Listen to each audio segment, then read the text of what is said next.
What's up, everybody? Welcome to another episode of The Fake Philosophers. I am one of your hosts, Mike, and with me, as always, yeah, Mitchell. it usually always is Mitch. Hi guys, how you doing? My name's Mitch. Before we jump in, I had a quick question for you. I did think of this because this was actually kind of interesting. You've heard of Murphy's Law, right? Yes. And what is that? Murphy's Law is if something can go wrong, it will go wrong. Right. Okay. Have you heard of? This is funny. Have you heard of Cole's Law? I've heard of it, but I forgot what it was. It's thinly chopped cabbage. Fuck. Fuck off. I saw that on Facebook, like, as I was, like, walking upstairs to come here. I was like, now that I think about it, I think that's literally where I saw it, too. I'm like, I'm going to get this motherfucker. Like, you said Cole's Law. I was like, that does sound really familiar. Sure, Anyway, yeah. Fucker. The rule of the dad jokes is they're always funny to you, but to no one else around you. I don't know. You laughed pretty hard. It was kind of... No, it's even like, I am a big fan of dad jokes, but if somebody else says one, I roll my eyes. Oh, yeah, okay. See, I think the point of dad jokes is anger. I think it's a uniquely kind of like trolling. You don't troll to get people to laugh at it. You get people to laugh maybe after the fact or something like that, but dad jokes... I've never seen the butt of a dad joke actually laugh at it, but no, the dad laughs, but it's mostly just to piss people off, I think. That's fair.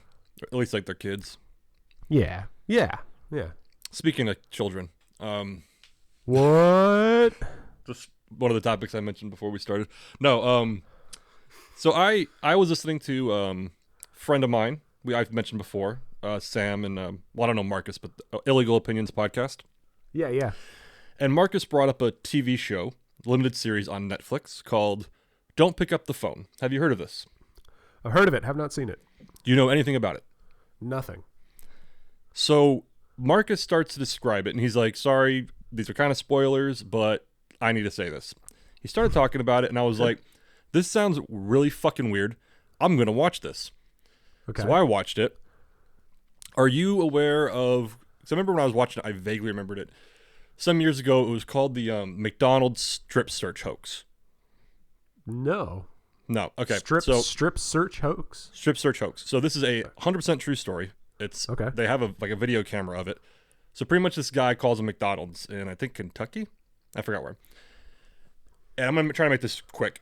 So he calls a McDonald's in Kentucky, and he speaks to the manager, and he's like, I'm Officer Mitch. I don't know. I'm a police officer. I have your corporate HR person on the other line. A customer complained and wants to file charges against a staff member who's working there right now. Like, and starts describing like white, brunette, kind of slim. And the manager's like, I know who you're talking about. And like, go ahead and bring her to the office. And she's like, okay. And the officer pretty much says, we're really short, or the quote unquote officer says, we're short staffed right now, so we can't send one out there right away. So either you could wait for one of us to come out, she could come down to the station, or you can conduct the strip search in the office. And I guess, so the manager's like, I'll just do it then. This is a woman manager, by the way. Okay. And it just goes downhill from here. So at first, this girl's like 17 or 18 too. Oh dear. I'm not sure if she was a minor, but she was young. She was a teenager. And so yeah, sure. So she empties her pockets. At some point, and the person on the phone was very much like, okay, have her take her shirt off to make sure that she doesn't have it hidden on her body somewhere. She takes her shirt off. I'm going to skip through a lot of these steps, but takes her shirt off, takes her pants off, takes her bra off, takes her panties off. Wait, slow down. I'm joking. Go ahead. No, I know. And so when Marcus on that podcast was explaining this, I was like, there's no fucking way. And so I watched it, and they had, granted, it was like blurred and shit, but they had the security tape from The Office. And so she's naked, and so the manager like gives, because the manager's like, she's talking to a cop, you know what I mean? Yeah. So the manager like gives her like an apron to put over herself, and the officer's like, go ahead and collect her clothes and her car keys and go put them in a bag and put her clothes in her car, so when the officer shows up later, he could take them. Or to search him or something. So the woman does it. So now this poor girl is sitting in the office. It's busy too, by the way. No naked. way. Yes, that's what I thought. And then until I watched it. And so then, and this is where it gets unbelievable, but it happened. She tells the police officer, she's like, look, I understand this is serious. This is like an hour and a half now at this point. Like, this is taking a while. And she's like, it's busy. Like, I need to be on the floor. I'm a manager. Like, I can't be sitting back here all night. I understand it's serious. So I guess he's like, just go ahead and do you have an assistant manager? So an assistant manager comes in, sees this poor girl naked, and is like, I don't want any part of this, and goes back to work. Yeah. And so she goes, is there anyone else that you could trust to watch her while you go back to work? She calls her fiance to come in to watch this young girl. No. And the fiance takes the phone with the police officer, and his fiance, the manager, goes back to work. The police officer then tells him, like, touch her breasts. Get the fuck out of here. There might be drugs on them. Have her sit in your lap and kiss you so that you can smell her breath and feel her skin in case she's doing drugs. And you see it. And like, she was doing jumping jacks, jogging in place, all to like try to find these things. No way. And this guy on the phone convinced him, the fiance, to have her give him head. What? I don't think the climax. But I guess the thing was, he told him, like, there might be she might have hidden something like in her throat, or she might be doing drugs. By doing this, it shows that her whatever, it was bullshit. Yeah. So she pretty much sucks his dick. I doubt he came, but she sucks his dick. And then when she's done, he's like, have you ever heard of post-nut clarity? Yes. Something like that. I guess that's when he's like, oh, this went too far. And he just got up and dipped. So the manager, the woman now, sees him leave. And I guess he said later, I think he said something like, I have to leave. I have to get the fuck out of here. And so she comes back in. She goes, I can't keep watching her. Meanwhile, this poor girl can't leave because she's naked. The store is busy. So she's not just going to run through the restaurant. So she goes, and there's the off-duty janitor who came in to have like dessert is about to leave. And she's like, can you just come back here real quick and watch, I forgot her name, in the office. And he's like, okay. So he walks in and he's like, what the fuck? So at first I was like, maybe because this woman's older, she you know how older people are more susceptible to scams? Yeah. But so this guy, the janitor, walks in and he's much older. He's probably like in his 50s, 60s. And he's like, what the fuck? And she's like, a police officer had a strip search her, blah, blah, blah, blah, blah. And he picks up the phone. He's like, who is this? Hi, this is Officer whoever. And he's like, no, this isn't right at all. I'm calling the real police. And the guy hung up. Wow. Anyway, so the sergeant or the detective, who was assigned to this case to figure out what the fuck happened, starts investigating. Turns out this guy has called like 70 plus restaurants all across the country with this scam. What? Granted, that's probably the worst one. Yeah. So they start interviewing all these different people who got scammed. And they even interviewed one guy who was the searcher, the manager, if you will. Yeah. Who got taken to court by the young girl, and he ended up winning his case. And he seemed like he didn't mean anything like by what happened, but still, it's still sexual assault. Yeah. So the guy, the fiance, actually got 5 years in prison. Yeah. And the girl ended up suing McDonald's and getting some money. But yeah, anyway, 3 episodes, fucking really weird. Long story. I won't spoil the end just in case, but okay. But yeah, and it's just like, what I was gonna say though is, so I started thinking, like, how do these people not know? Like, as soon as whoever on the phone told me, like, I would kind of play ball a little bit, but if someone told me, okay, now take her shirt off, I'd be like, no. Send someone down. Like, I'm not doing that. Oh my god, dude. But I have enough sense for that. But like, it's so. But yeah, I think it's episode 2. They start talking about like this. What was it? I had pulled up the Milgram experiment. Have you ever heard of this? No, I don't think so. So they talk about it in the show. It was like done in the mid 90s or early 90s. And it's an experiment. I'm sorry, I'm talking a lot, but I'll get through it. It was an experiment about how people obey authority, even if they don't want to. Like, it's against their conscience. Go on. Is this the shocking one? Yes. Yeah, exactly. Yes. Okay, yes, I have heard of this. Do you want to explain, since I've been talking a lot? This is fascinating, actually. It was spawned from the what do they call it? The trials, the Nuremberg trials, when they were arresting Nazis all over the world and bringing them back to Israel and putting them under court for war crimes. And the most common defense that they kept hearing was they were just following orders.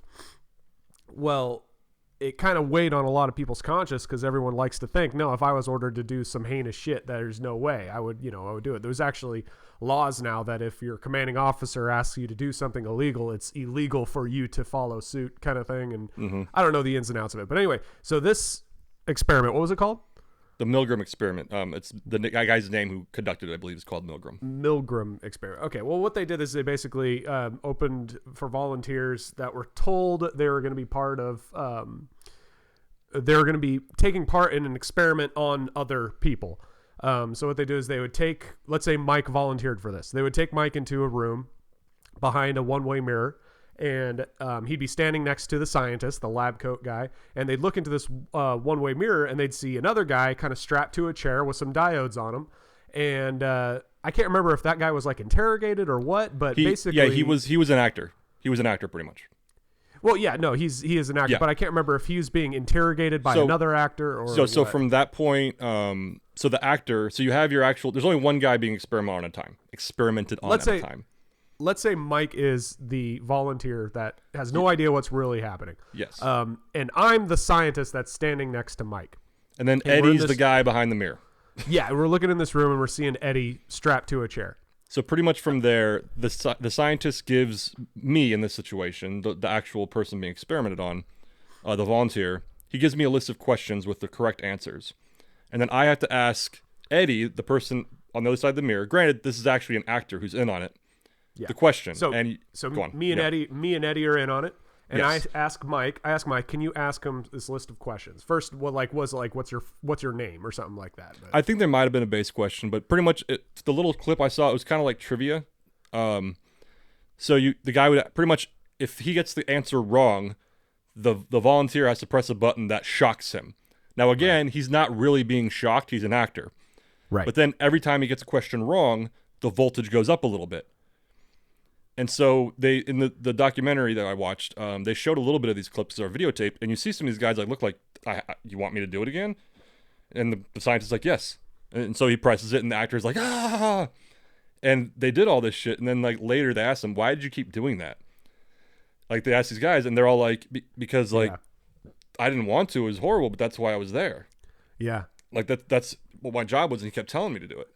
Pretty fascinating. Now, what I heard, I'll have to watch it, but what I heard is that the volunteer, the guy getting experimented, let's say Mike, he's seeing Eddie convulsing, seizing, even passing out, and to the point where it was near fatal, and even to the point where it's like, hey, if we charge him one more time higher, it's gonna kill him. Yeah. And I'd be looking at Mike, and I would say, please continue, and Mike would just press that fucking button. Why would you do that, Mike? Yeah, exactly. And I think part of it too, I'm not sure if I drew this conclusion or if I heard someone talking about it, that the scientists on purpose would remain very calm. Yes. Choose their words very clearly. Mm-hmm. And so he established sort of dominance to where you can see these people don't really want to press the button, but they're like, oh, what am I going to do? Yeah. And that's what they said with this guy pretending to be a police officer calling places, that if you're like a law-abiding citizen, and that's what, not to get too political, but like they actually did notice that all the places that these calls worked were kind of small towns, more conservative towns. And I mean conservative because like it's more like law-abiding, like you respect the authority, you respect your like that kind of thing. So I'm not sure if it was targeted, but so a lot of these people that at least they talked to, it was like, I grew up in one girl grew up in a home, military family, church every Sunday, obeyed her parents, obey the law, respect police officers. So like, she thought this was legit. Like, why else? Yeah. Like, of course. What is she, like, what reason does she have not to believe this guy? Shut up and follow directions. Yeah, and so it was really interesting. But so anyway, the documentary, very frustrating to watch, but it was very interesting to watch too. So this documentary goes through just other examples of that kind of stuff. Is that what it is? So pretty much, and what was it called? What was it called again? Don't Pick Up the Phone. Gotcha. Okay. So pretty much it starts with the first sergeant, because this took place in like 2004 when this particular McDonald's case took place. He starts searching and he finds that there's like dozens and dozens of cases across the country. At the same time, around the same time, there was I think 4 Taco Bells that got called in one night in like around Boston, outside of Boston. And all 4 of them worked. Like all 4 cases of women getting naked and shit. Wow. And so a detective out there started looking into it too. Now simultaneously through, I'm going to skip a lot of steps, they both kind of found the location where these calling cards this guy was buying lived. Like they found where he bought these calling cards. But so the police was it the pizza box that gave him away? The pizza, yeah. Guess what state he lived in? Say what? Guess what state? I'm gonna guess Florida. Yeah. All right, yeah. But so it was interesting. So then they both found because they both kind of investigated these calling cards, and they both found that it was like in Panama City. Okay. So when they both start calling Panama City police department, and the Panama City Police Department links them 2 up. Oh shit. So now these two guys who thought they were both like on their own were like, oh shit, like somebody, like I have a teammate now, and so they started talking a lot. Hey, And they did end up through their means finding quote unquote the guy. In Panama City.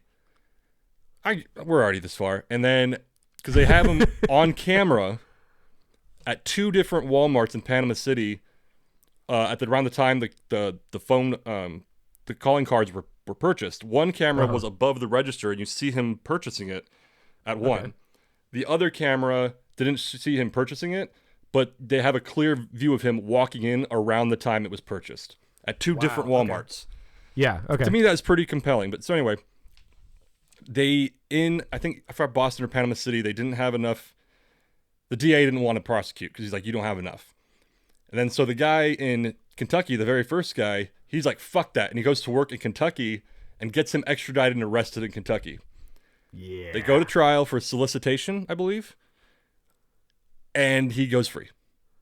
What the fuck? No way. Not enough evidence, apparently. Oh my god. That their reasoning was, yes, you have him buying the calling cards. You have him dead to rights on that. Yeah. And they found the calling cards in his house when they got it searched. The problem was, I guess the final piece was, you had no recording of him to compare. Shit. Yeah. And you don't have any proof that he actually made the call. Yeah. Yeah. I mean, it sucks, but I'm like, yeah, why would you, But it was so it was frustrating to watch. Sure. And even the Boston detective, because he's the first one who talked to the guy, he was like, I'm 100% sure it's him. Mm-hmm. He's like, we just didn't have the evidence. That's the system. Yeah. Because he was a corrections officer, the guy. Was this to speak to that frustration? Was this a Netflix original documentary? Yes, of course. Okay, of course. So they've been following this fad. Netflix has been following this fad of documentaries of con artists documentaries. There's been a few of them. One was this vegan chef or whatever that was in this really toxic relationship, and he really kind of took advantage of her. The other one was the Tinder swindler. Did you ever see that one? I didn't see that one, but I know what you're talking about. Yeah. The basic story is this fucking pimp, and that's what he is. He's a badass motherfucking pimp. Worked the system and was able to swipe and make this like whole fake profile on Tinder and convince these I won't even say poor women, because they got conned really, and they're stupid people with too much money. Ended up giving this dude hundreds of thousands of dollars through confidence schemes or whatever. He'd meet with them and give them just enough info to make him look like this legit like prince of whatever. Sure. And the whole time I'm watching it, I'm like, yeah, it's fucked up, but he hasn't done anything illegal. He asked them for money and they gave it to him. And they're doing this whole like big dramatic crime documentary, making it look like he's this master criminal. Mm-hmm. And I'm like, no, he's just a baller. He talked them out of their money and they fell for it. And it sucks. And, I'm sorry. And in conscious, I'm like, yeah, they should get their money back, but why? They gave it to him, kind of thing. Yeah. And that's where like it gets kind of rough. Cause like in that case in particular, I think there's a term for it, but let's call it the Marilyn Manson problem. I mean, he ended Okay. up not Marilyn. Jesus, Charles Manson. Sorry, Charles Manson. Yeah, that's not funny. Marilyn Charlie Manson. Charlie Manson. No, it's funny because I knew what you were talking about when you said it. But, no, Charlie Manson, yeah. What they talk about is that Charles Manson didn't actually ever kill anyone, but he convinced all these people to. So, I mean, granted, they got him for, I forgot what he actually got arrested for. But that was the argument is, well, he didn't do anything wrong. Yeah. And so with that, your example is, unless he specifically says, I'll give you X in return for the money. And doesn't, which from what you said, doesn't seem like he said that. Right. Then yeah, he's technically... But I remember watching the whole documentary thinking, okay, but where's the crime? Okay, but where's the crime? I was waiting for that moment where I was like, okay, where's that point where he steps over and does something bad? Because really right now he sounds like a dick boyfriend, but okay. And a master liar, but last I heard it's not against the law to lie. Yeah. But it reminded when you were talking about like there was no there at the end of it. There was no like conclusion. I'm like, that sounds like a Netflix thing because that's what they were doing with these other ones. It was kind of like But it was so irritating because when the Boston guy talked to him, what he said, and there was other people in the room when they talked to him. What he said is, he's like, "Do you know why I'm here?" And I guess the guy's like, "I have no idea." And he's like, and he said something like, "Well, there's been some calls at fast food restaurants," and kind of briefly explained it. And he said the guy immediately started like getting nervous, and like twiddling his thumbs, like, "Oh shit." And he said something like, was anyone hurt? Was anyone really hurt? Or something like that. And the guy was like, yeah, pretty bad. And he said after that, the suspect was like, well, at least it's all over now. Oh, shit. And so he was like, it's fucking you. And then I guess at that point, he pled the fifth and said, I want an attorney and all that shit. So the Boston detective was like, maybe I should have waited and not approached him and maybe try to catch him in the act or something. Yeah. And, remember what the DA was saying? Like, hey, we don't have the evidence. Don't go after it. Listen next time, motherfucker. You might have caught him. This was before all that.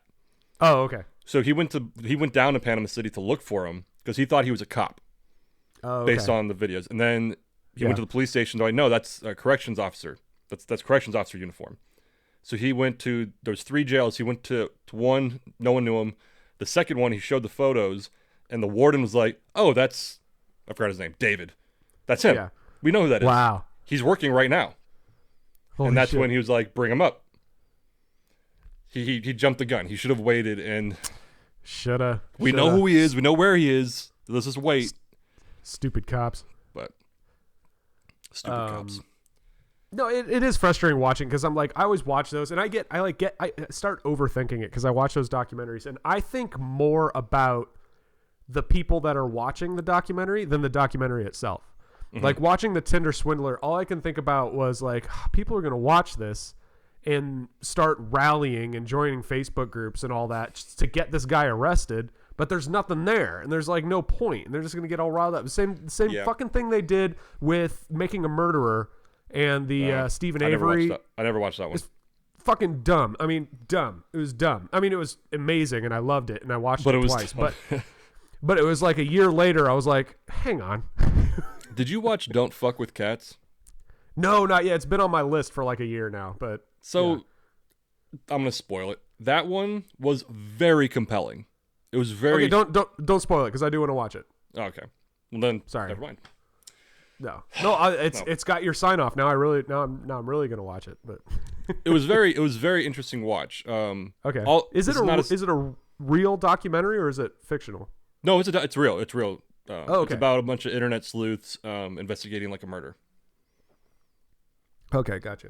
But I think a lot of people, the ending was very satisfying to a lot of people. But to the way my brain works, when it ended, I was like, wait a second. Okay. When you finally watch it, maybe you'll understand why I'm like that. Okay, well, maybe I'll watch it before the next episode. We could revisit. And, sure. I think it's like 4 or 5 episodes, so it's a quick watch. I could finish it in a day. No problem. This one I started watching last night. It was 3 episodes, like 45 minutes each, and I just watched the first one out of curiosity, and I watched all 3 last night. Nice. Okay. Yeah, because say what you want about Netflix. They know what the fuck they're doing. Netflix are the Stephen King of the modern day. They can write something really compelling. They'll keep your interest for a few hours, but at the very end they fall short and they always like drop the ball, and it's really disappointing anytime there's an ending. Well, just in crime things in general. Like, so I know you said you watched My Favorite Murder, right? Yes. Or listened to, I'm sorry. Yeah. So my wife, it's like her favorite podcast. I've listened to them. They're really good. Yeah. So we listen to Crime Junkies. Sometimes when we're driving a longer distance, we'll listen to Crime Junkies. I never really listen to it on my own. But when it's on, I'm in. Yeah. Same. Yeah. And it's just so fucking. I get so irritated when they're doing. Sometimes they'll warn you ahead of time, and sometimes they don't. Where this is it was never solved. Oh no. Okay. And so there's been times where like I forgot her name. It's like something Flowers. But like at the beginning of the episode, she's like, this is the case of the murder of Mitch. It happened in 1972 and has never been solved. And I'm like, skip it. I'm normally driving, so she has the remote, and I'm like, go to the fucking next one. No, I'm not wasting 45 minutes listening to this, getting invested, and then not knowing the fucking outcome. I'm not doing it. I'm not doing it. Yeah, there's a few crime documentaries that I'm like Netflix did a documentary on Henry Lee Lucas, the highway killer. He was the guy that started confessing to murders, and it was some list of like over 300 murders or something like that. And by the end of the documentary, come to find out that cops were just kind of pinning cold cases on him. He confessed to like a lot, and then eventually got to the point where they're like, we have all these cold cases that were never solved. Let's see if he'll confess to that, so that way we can just to close him out. That's what I knew that before I started watching it, so I kind of knew what I was like getting into, and was very satisfied by the doc. Well, so that's what, and obviously it's not good for like listeners and viewers, but like I would appreciate if at the beginning of all this shit they say this is an unsolved thing, just so you know, so I don't get invested, wanting to know the truth, and then nothing happens. Like, did you see Glass Onion? Yes, I did. Imagine watching that movie. Yeah. And then it ends with Hold on. James Bond. I forgot his name. I lost you.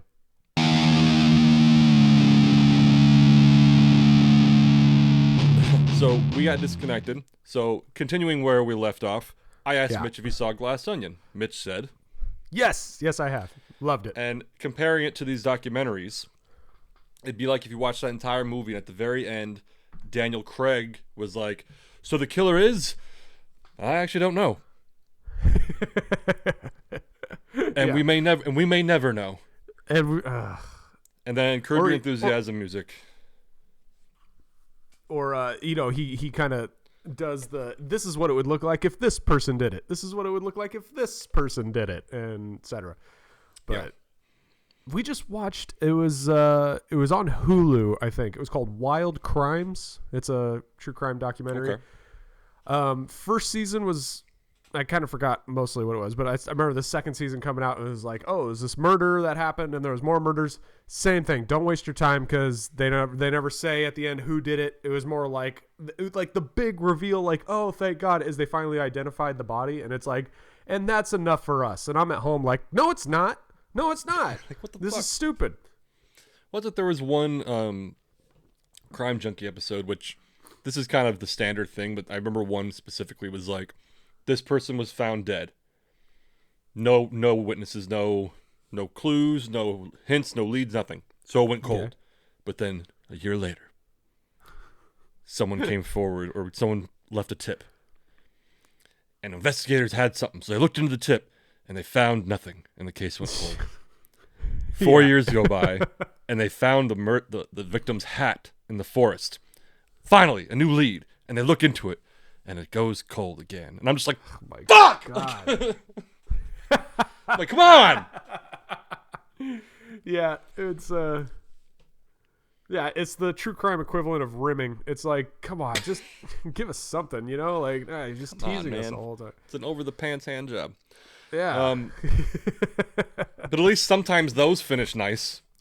At least, I mean, you get, because they're better, because you can go home and think about it, and it's fine. With these true crime, documentaries, you go home, you think about it, it's just more aggravating. You just get mad again. Yeah. Yeah. I'm still going to listen to them, of course. But just that the disclaimer at the beginning. This is unsolved.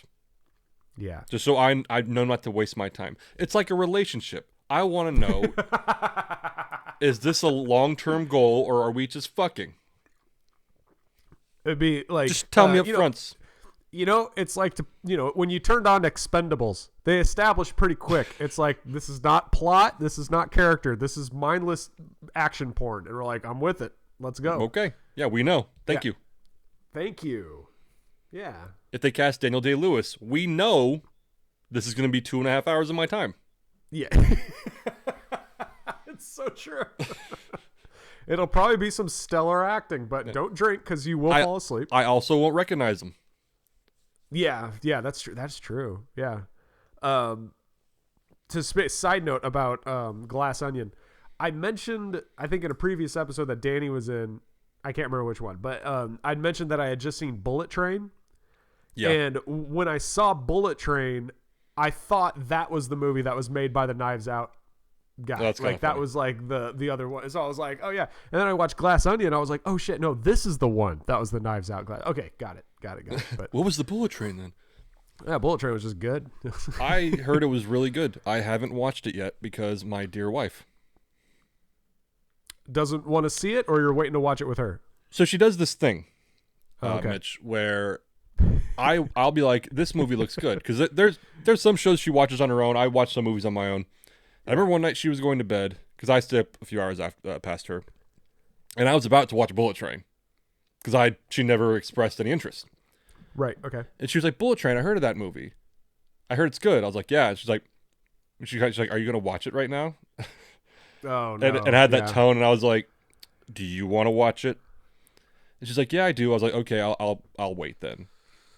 And what ends up happening is that I never watch it, and she keeps watching her shows. I'm gonna confess something right now. That exact same thing happens to us, but reversed. Oh, so you're the one who's like, don't watch it without me, and then you never go back to it? Yes, and I go back and rewatch Always Sunny or South Park or something like that instead while I play Minecraft, but never actually watched it. For a while, it was like the Holiday Baking Championships on Food Network, but now we're all caught up on that. And then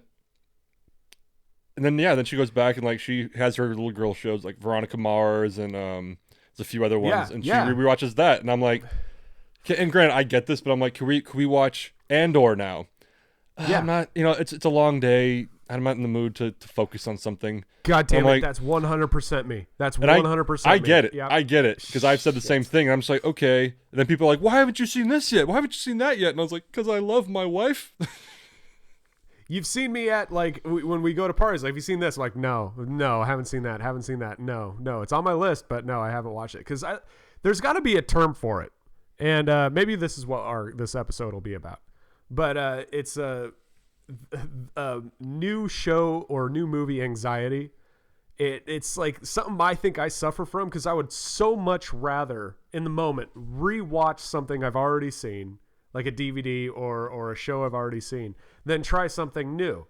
It's very strange. I can't really quite explain it, but we had an instance of this last night, as a matter of fact. We're like watching, like looking for something to watch. We had a few movies on our lists on Hulu and Netflix and whatever, so we have a list of things we can. But I'm like, I don't know. I mean, and I end up spending an hour cycling through, options and movies of like what to watch, but I just don't know what to watch. So it's a little bit different than what you're describing. But we ended up watching the movie Pig with Nicolas Cage. What is that streaming on? Hulu. Okay, I want to watch that one. I really liked it. Not what I expected, but I really liked it.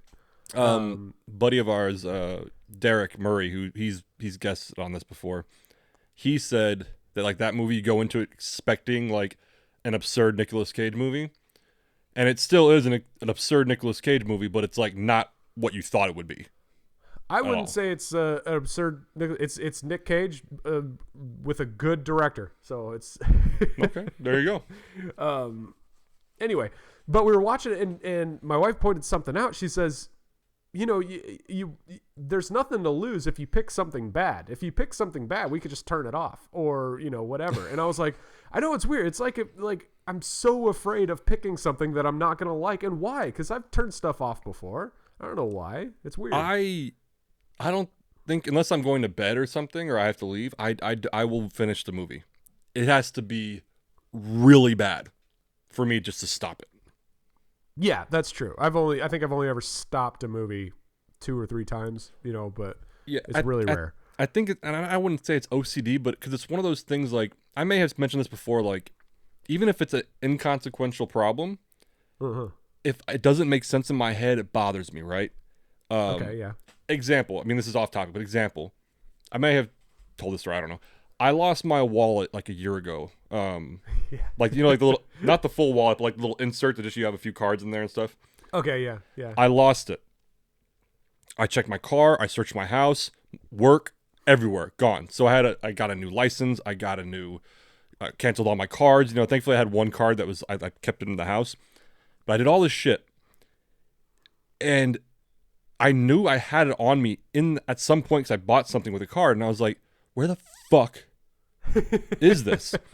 Like, even if, because it was not stolen. I guarantee it was not stolen. It was just lost. But I was like, where the fuck is it? And it still bugs me. I shouldn't have brought it up because now I'm fucking annoyed. Like, that I don't, you know what I'm saying? Like, that I don't know what happened. Like, different example. I may have talked about it. Like, my car got rummaged through like a year and a half ago, a couple years ago. To where, like, they jacked my actual wallet because I kept that in the car like an idiot. And anyway.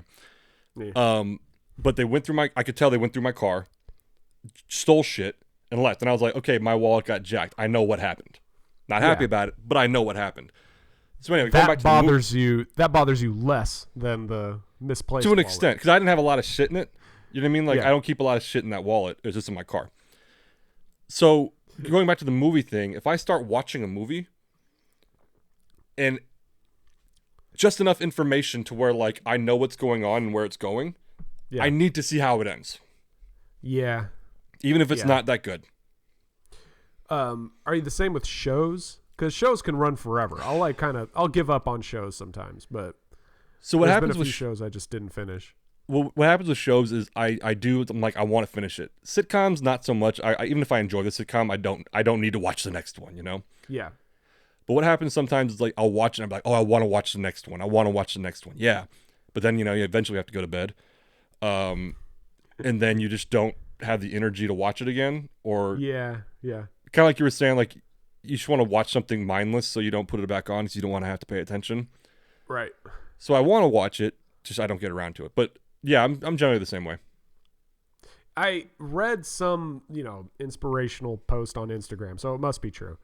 Of course. That there is a sense of people that suffer from anxiety get like a release from it when they watch shows they've already seen or movies they've already seen because it's familiar. They said it's why kids love rewatching whatever Disney movie it is, that like they have to see daily because it's familiar and it's like comfort for them. I've read that too, actually. Yeah. Okay. So it's like, and I'm like, oh, maybe I just have that an adult version because it's like, instead of trying a new movie that I might, enjoy, I'm going to watch the South Park movie for the 500th time, one more time, just because it's, No, I think that's probably truth to it. Because even think about like restaurants. Oh yeah. Okay. I'm very much someone who will go to the same restaurant or bar. Yeah. Because I know it. Yeah. Okay. Even with its faults and problems. Even with possible faults, problems, whatever, I know it. I know I'm gonna like what I eat because I've been there before. To where if I go to this new place that opens, it might be fun to try, but it might not be good. Yeah. Yeah. So. Yeah. Interesting. No, I've read that too. And I think there's truth to it. Got started because we were talking about your lovely lady is a lot like me, but same kind of thing. It's just that my wife will watch new stuff all the time, and I'll come in and be like, "Oh, you watched that?" And she's like, "Yeah, did you not want?" And I'm like, "No, you're fine, you're up." But there's sometimes where I'm like, oh, "Man, I would have liked to see that," but oh well, So this was actually a mild fight we had. She got pissed off. Oh shit. Okay. No, because we haven't really gotten into a lot of fights, like serious fights. Yeah. Little fun bickering here and there, but she actually got pissed off. Nice. You were never really into Game of Thrones, right? Not yet. So I'll be very vague. Granted, the spoilers are all out there, but so an episode was like highly anticipated. Okay. And it leaked. Online, and I forgot if she knew about, because I'm kind of more into like the online, like knowing everything, you know. She's not really into that much. So I forgot if she knew about it, but so I forgot what someone posted something on Facebook. This is pretty late. Like, this is when we lived in like Simi Valley. So it was like, I was out there. I didn't have to wake up and go to work or anything. Okay. So it was pretty late, and so I clicked on something. I thought it was like a Game of Thrones tribute video or something. And it starts, and I'm like, is this the fucking episode? Because this was like a Tuesday night, and the episode is supposed to air Sunday. So like, this is like several days ahead. And I was like, is this the fucking episode? And it kept going, and I was like, this is the fucking episode. And I kind of stopped, and I was like, well, and I wasn't proud of it. But I watched it. I started watching it, and I forgot what compelled her, because she was sleeping in the bedroom. I was maybe like 45 minutes. It's like an hour show, you know, like 50 minutes. Yeah. I was maybe like 40 to 45 minutes the way through. And you never went to our place in Simi Valley, but pretty much like if you're facing the TV, the master bedroom is maybe like 5 feet to the left of the TV, the door. Oh, okay. Yeah. So I'm sitting there watching it, and the door opens. She walks in, and I was like, "You could have sworn I was watching porn." I was like, "Oh, like fuck!" And she was like, "What are you coming to bed soon? Like, what are you doing?" And I was like, "I was just watching something." She's like, "What?" And like, I didn't actually close my laptop, but I was like, And she kind of walked over. She didn't really think of anything, you know, but she walked over. She's like, what are you watching like this late? And I was like, Game of Thrones? And she was like, what are you talking? Like, we just watched the episode the other day on Sunday. What are you talking about? And I was like, oh no. And she looked, and she's like, was that the leak? I forgot what she said, but she was like, is that the next episode? I was like, yeah. And she's like, I forgot what she said, but she's like, really? Are you fucking serious? Like, we watched that together Sunday night, and she gave me shit, and I was like, oh no. Yeah, you fucked up. You fucked up on that one. That's it just happened so fast. It's it seemed like a good idea at the time. It was what was the office code? It was a split decision. We were in there for 2 hours. There were a lot of split decisions. What is that's up there with like having dinner without your woman. It's like, you know, you don't do that shit. That's there was a similar moment like that. I think the one, because it's funny. I'm trying to think of times my woman and I have like fought, and it's like we don't really fight. We kind of have moments where we're pissed off at each other, but they never really blow up into fights. We kind of just like, you know, we're not going to talk now. We're going to talk later. I'm pissed off. This is why, etc. But one of the times I was like, before we were married, there was one of my favorite shows of all time is The Haunting of Hill House, the Netflix Haunting of Hill House. Sure, you've mentioned that, yeah. One that transcends the normal horror and, you know, thriller and even, you know, suspenseful thriller, you know, psychological thriller or whatever.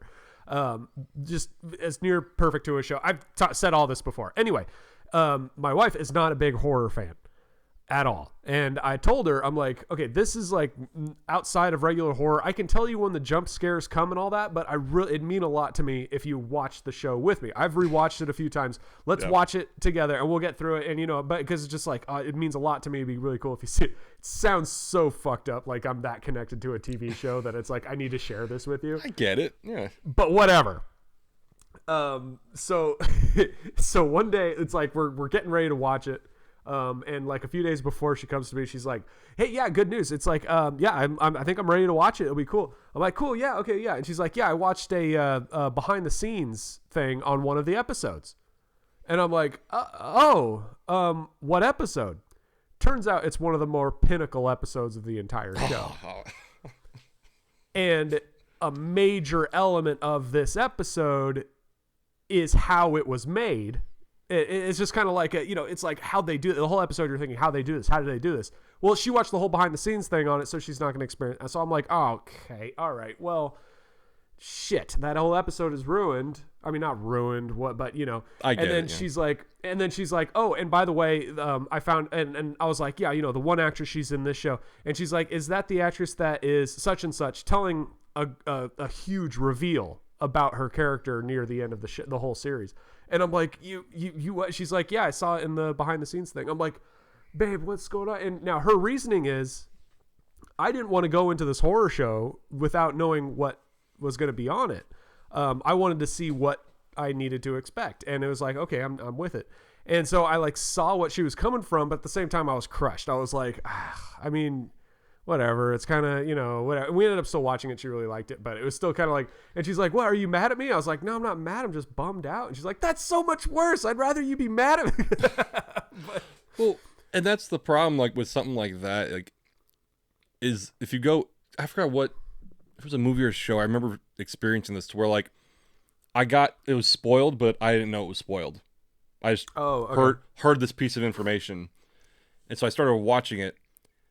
And when like, I forgot what it was. It was like, imagine if someone said, oh yeah, this person killed this person. I don't know. The Sixth Sense. Well, it wasn't The Sixth Sense, but yes. But then going into it, thinking that's common knowledge, it was like, it was really, I was confused almost. Like, wait, we know this. Yeah. And then so when the reveal came, I was like, oh. Okay. So that's always a bummer. It was kind of like, and my family is huge on like not giving spoilers. Like it'll challenge a relationship in my family if you give a spoiler, away. It's kind of messed up, but especially if it's on purpose.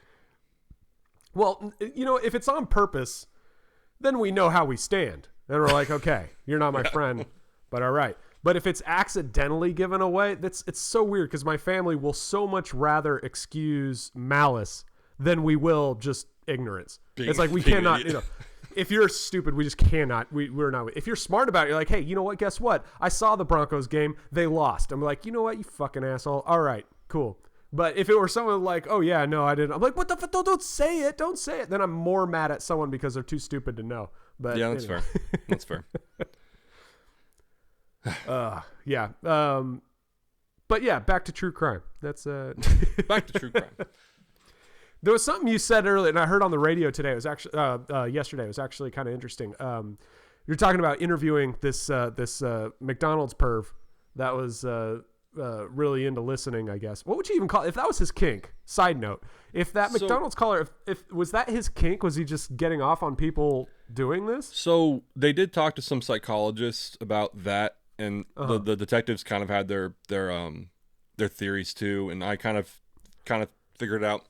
Because like a lot of times, like the person doing the strip search, not getting stripped, but conducting it, the manager, he would the guy would tell them, be like, okay, take the bra off.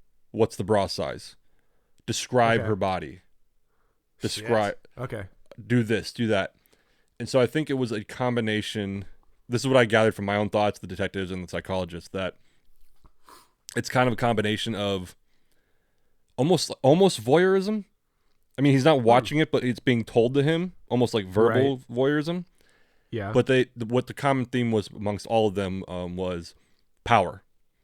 Oh, for sure. Yeah. Just knowing he can do it. And the theory, a lot of these people, the theory was like, so I called a McDonald's in Kentucky, and as soon as I said, take their shirt off, and the person's like, no, and hangs up. It's not even I'm mad about it. I'm just like, okay, I got that far that time. Yeah. Okay. Redial McDonald's in Kansas. Try the steps again. Mm-hmm. Maybe that time they get the shirt off, but then they say, take the bra off. No, what the fuck? Hang up. Okay. I got that far. Interesting. Okay, yeah. So every rule of one's like, how far can I get? Yeah, to where they're not even, the guy probably wouldn't even get upset when they hang up, because obviously this is fucking weird. And it's common sense. But so every time he just keeps going further and further. It's a power thing. Like, I'm making these people do this. And the good news is, you got a lot of tries to make, because there's a lot of McDonald's out there. Like, yeah, so it was like, these are cases that were reported that it worked. Yeah. It was like over 100 that actually got reported that this worked. Like, people were getting naked and shit. Shit. Yeah. Shit. Holy shit. It was super interesting to watch them. It's messed up, but it's in the same way everyone watches documentaries about serial killers and all that. We try to get into that frame of mind. You try to figure it out, Not to replicate, obviously, but to be like, where is that line of thinking come from? So I like, it's fucked up, but I can kind of see where that guy was getting off a little bit. It's like, okay, Here he is. He's got all the power. He's telling this person to do something, and they're doing it. So first of all, the thrill of the challenge of accomplishment is being fulfilled. On top of that, they're describing something sensual. The dude must have been chafing by the end of it for how much he was. He was making the calls from phone booths. Yeah, still though, it's Florida. It's Florida. Come on. Fair. I mean, fair. 100%, dude. Don't even. Yeah, you know what? That phone booth was not fogged up before he went in there. Okay, it was clear glass before he went in there. Now they're like just painted white. What was also interesting too. I'm sorry. I'm sorry. No, you're fine. To compound on that, so he was a corrections officer. When they searched his house, they found all this stuff like police stuff. So it was heavily hinted at, and I guess from him talking to just his friends, that like he was super into wanting to be a police officer. Okay. So if you think about that and the power play of making these calls, it's kind of like he's living out the scenario where he's an officer with the power to do this. Big time. Yeah. Mm-hmm. Fantasy kind of fulfilled there. Interesting. And to be honest, and this is going to be taken the wrong way, it's almost impressive. Oh, it's 100% impressive. Are you kidding? Like, don't even feel bad. Yeah. That's phenomenal. It's like there is the element of if you try it enough times, eventually it's going to take. But that's pretty incredible. Yeah. To get away with that. I was just like, what? Like, were you? I know Danny was. Were you on the episode where I talked about how I scammed the scammer? It sounds familiar. You might have mentioned it at a party or something, but I don't think so. I won't go into it. Pretty much, this guy tried to scam me on Instagram. Pretty much, send me $1,000, and within 2 hours, I could invest it and give you 10,000 back or something. Right, yeah. And I'm not a fucking moron, and I actually look into a lot of these scams, and I like fucking with these people. Yeah, it's fun. So, long story short, I managed to convince him. I was like, "How about we do a test of, like, I don't know you, so let's make some credibility. I'll send you $10. You send me 100." Just to show credibility that you're actually going to send me money. And we kind of argued about it. I got him. I said, okay, send me 50. I'll send you 10. You send me 50. And he fucking did. I sent him 10. I love it. Through Cash App, I sent him $10. Uh-huh. And I think this scammer's probably like, okay, I could risk $50. Just like I was like, I could risk $10. So he sent me 50 back. I accepted it. Cash App is fucking like untraceable. So I accepted it. And he's like, okay, I saw that you got the transaction. I was like, yep, bye, blocked. Awesome. So fucking awesome. And the thing is, I've actually tried that on some of these scammers multiple times, and it only worked that one time. And I remember when it happened, I was like, oh my God, that is fucking awesome. That's impressive. And that's where with this guy, I feel like he probably tried it. Sorry, go on. Did you beat off a little bit? I won't admit it, but probably. Okay, yeah. Or like when I was actually like having sex with my wife, but in the back of my head, I was like, that's all you're thinking scammer. about. It's all you're thinking scammer. about. Yeah. You know what? It's like, babe, those flowers are so nice. Yeah, $40 bouquet of flowers right there. Yeah. You like them? You like them? You like them? You like them? Look at them. Bring them into the bedroom. But my point with that is like with this guy is that I feel like it's one of those things that he probably tried calling like at least 20 to 30 times before he got someone to actually say, yes, I'll strip search someone. Oh, yeah. And so he probably just slowly got like, it's almost, did you see the movie Edge of Tomorrow?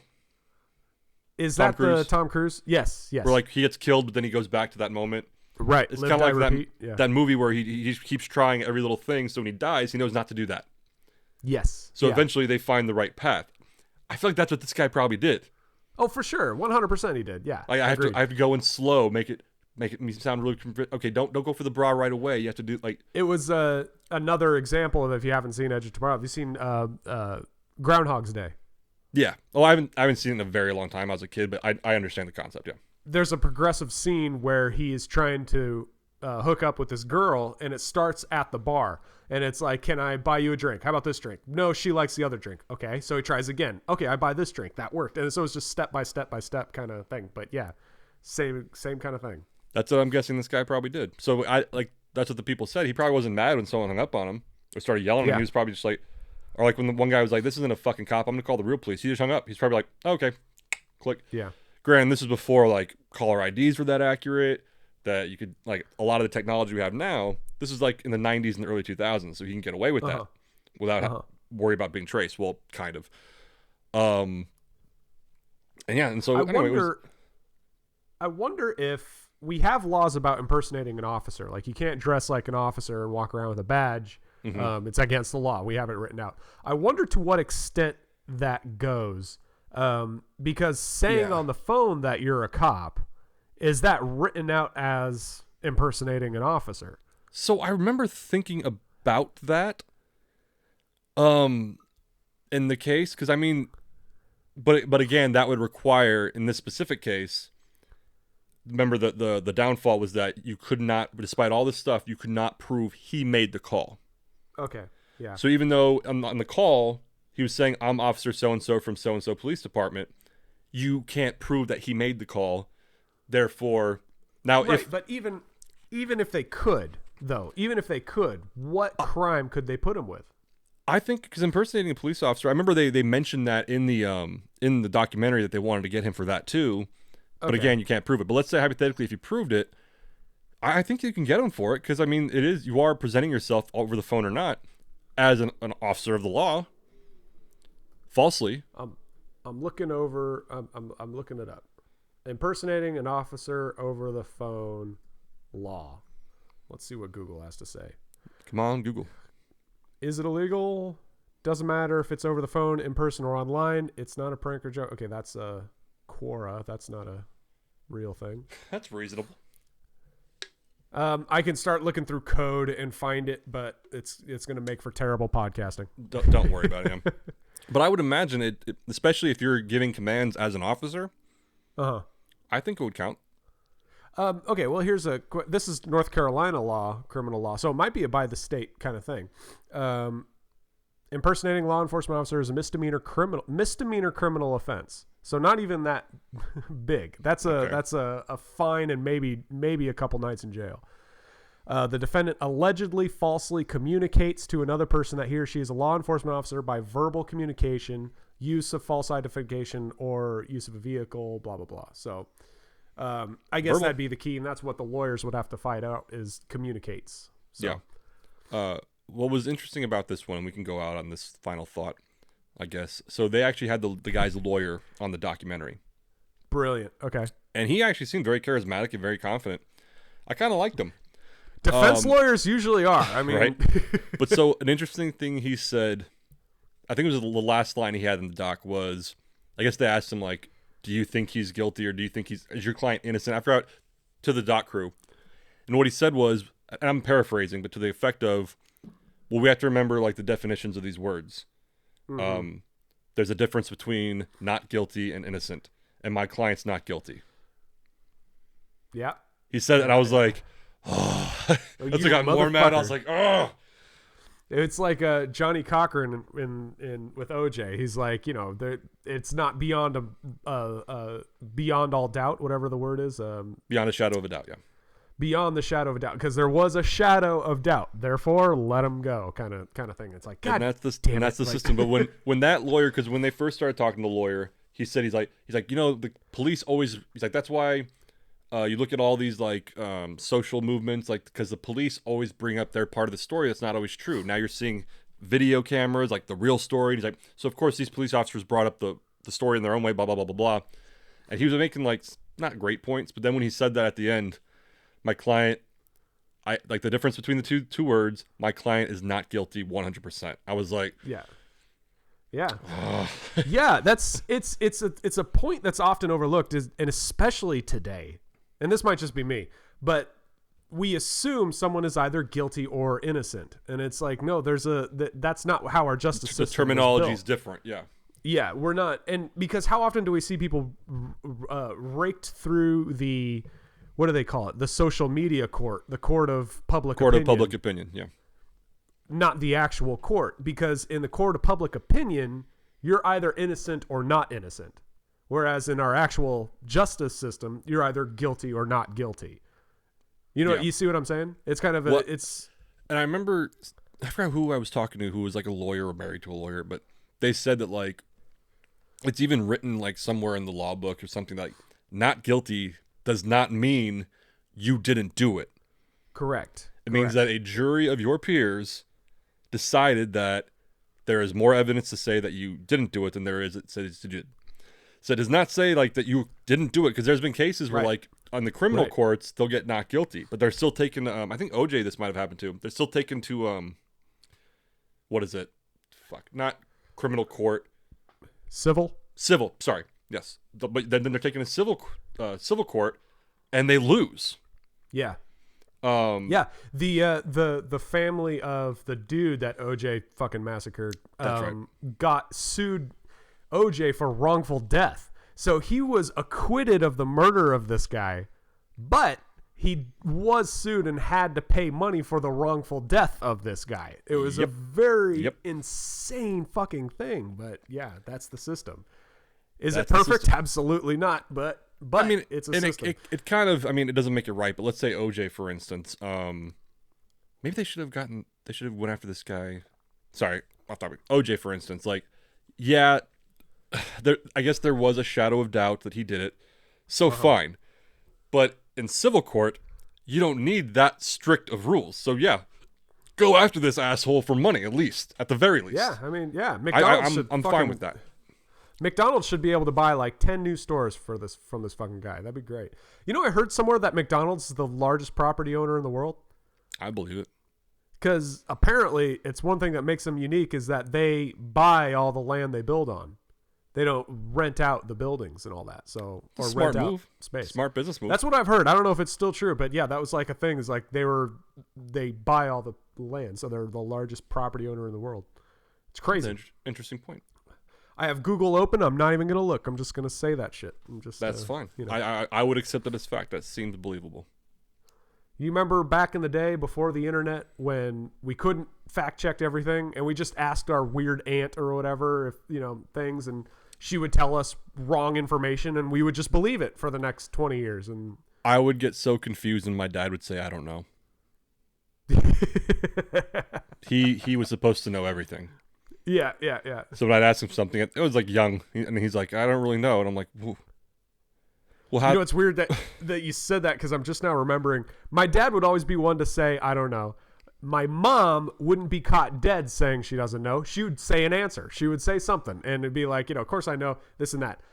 Ironically, I would always go to my dad about like tangible things, like, Dad, how do you fix this? How does this work? How does that, whatever. And Dad would usually know the answer, but oftentimes he'd be like, no, I don't know. We'll have to find that out. I would go to my mom about like religious things, about the afterlife and shit like that. And sometimes she just didn't know and she just said shit. And I would be like, oh, okay. And I'd go on believing that the rest of my life. And then here I am looking back thinking, I don't know if that was all true, but There was, I like how I said we'll go out on this and we're not. There was a thing I read on the internet. It was like a meme or something like, what is something that you thought was true in your childhood that now you're like, what the fuck? I believe that. Oh, yeah. And like one thing, I still don't know where the fuck this came from, but so the device that you pick up to turn your TV on. the remote. Okay, so I know remote. For some reason, I honestly don't know why. When we were kids, we called it a flicker. Flicker. Okay, I've heard it called the clicker. Yeah, I was gonna but say the not a clicker. I've heard clicker. We would call it a flicker. Okay.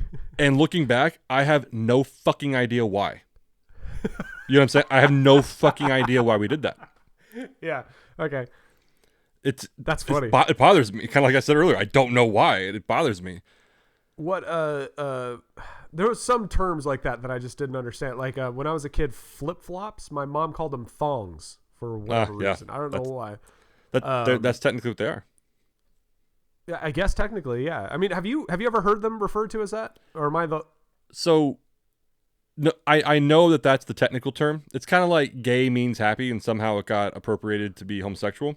Gotcha. To where Okay. thong was initially the shoe. Gotcha. Okay. I didn't know that. Okay. Another one is and this is just an old time slang term that isn't used anymore. There's a fun fact for you. Wire cutters, like handheld wire cutter, clipping, Yeah. they cut wires. The slang term form, the old mechanic slang term form is dikes, a pair of dikes. You grab a pair of dikes and you cut a wire. That is, I'm like, this was something my dad always called them, and I'm like, okay. And then I went to high school and found out that term has another definition. And I was like, what? And Dad's like, I know. This is before all that. We called them that. And I'm like, okay, whatever. Well, I'm at my job now, and I'm with another tech who is like a mechanic or is an electrician background. So he's worked with all these tools. And I'm sitting there and I'm like, hey man, and I hold up my wire cutters and I'm like, and he's like 10, 15 years older than me. So I'm like, hey, what do you call these? And he says, those are dikes. I'm like, okay, thank you. Okay, my dad's not crazy. Okay, but yeah, crazy. But I just had something to say and I forgot it. But another thing my parents told me that I believed growing up was that if you're driving in the car at night and someone turns on the dome light, that's illegal. It's against the law. Yeah. That's a common one. So, very common one. That made me mad. You can only have it on for 2 seconds and then we have to turn it back off. Oh, man, I'd turn it on. My parents would fucking bust a hernia screaming at me back. Yeah. 100%. Anyway. We had a list of things we might talk about. I don't know if we touched on any of them. But I just want to talk about the McDonald's guy. That's all I had. Yeah, that's pretty good. I love it. We might have a thing here where we tell each other weird sex stories that happen. Weird sex crime stories that happen in history. Like between me? No. No. Like My Favorite Murder or whatever. They kind of share like true crime, whatever. Ours would be like weird sex crimes, and this is one of them. This is definitely one of them. We might start something new here. Oh yeah. Oh, fun note. We'll actually go out on this one. Okay. I was working at. I'm not sure if I told you we're opening up a second place. What? No way. Yeah, we're going to go into details now. But so I was working on it there, and so some of the guys because we're renovating the place, who were working, they had left, but they left their radio on. And it was like on some classic rock station. And I haven't really listened to the radio in a long time, but I was like, it's something, so I'm not sitting here in silence. You know what I mean? Uh-huh. So I changed it to like some top 40 station I used to listen to, and I'm going to work, cool. And then Gettle came on. Yeah. The Gettle commercial came on. Oh, man. And I immediately was like,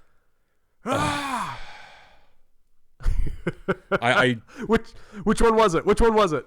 I don't remember, because it was kind of like kind of hard to lay out the prop, like the building, but I was kind of far, but I just heard like GOE. I heard part of it and I was like, oh my God, I forgot that existed. It's good. We're good name, but we're hard to spell or whatever. And you hear the ragtimey music playing in the background, and I think the redneck character was on it. Ugh. Anyway. Yeah. So I take offense to that term. This episode not brought to you by, once again, fucking Gettle. Thank you, Gettle. Thank you, Gettle. All right. Let's go out on that. Thank you, everybody. Hey, everyone. Hey, Happy New Year. Hope you guys are setting the year off right. And, yeah. Take it easy. Bye.